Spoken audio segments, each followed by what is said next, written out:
आणि यानंतर या क्षणाची सर्वात मोठी बातमी आपण साम टीव्हीवर बघतोय। फडणवीस अजित पवार यांचं हेलिकॉप्टर भरकटलंय।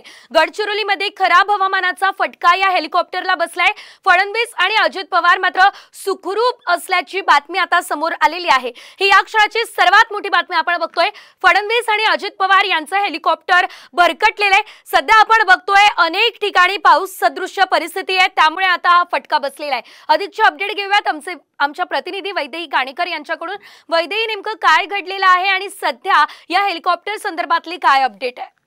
नक्कीच आपण बघतोय की राज्याचे दोनही उपमुख्यमंत्री म्हणजे देवेंद्र फडणवीस आणि अजित पवार हे नागपूर पासून गडचिरोली येथील हेलिकॉप्टरनी जात असताना त्यांचं हेलिकॉप्टर जे आहे ते भरकटलं होतं, कारण खराब हवामान जे आहे त्या ठिकाणी होतं आणि त्याच्यामुळे ढगामध्ये हे भरकटलं असल्याचं माहिती सध्या पुढे येते आहे। त्यामुळे खरं तर मोठ्या शिताफीनं हेलिकॉप्टर चालकानं जे आहे, पायलटने जे आहे ते हेलिकॉप्टर जमिनीवर उतरवलं आहे। त्यामुळे मोठी दुर्घटना खरं तर या ठिकाणी टळली असल्याचं आपण म्हणू शकतो।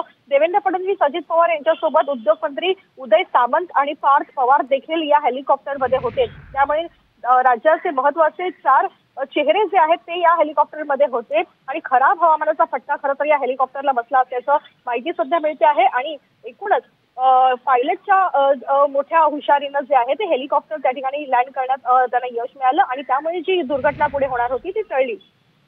निश्चितच धन्यवाद वैदेही, दिलेल्या सर्व अपडेटसाठी। तर आपण बघतोय फडणवीस आणि अजित पवार यांचं हेलिकॉप्टर जे आहे ते भरकटलं होतं, मात्र आता सुखरूप हे हेलिकॉप्टर खाली उतरवण्यात आलेलं आहे।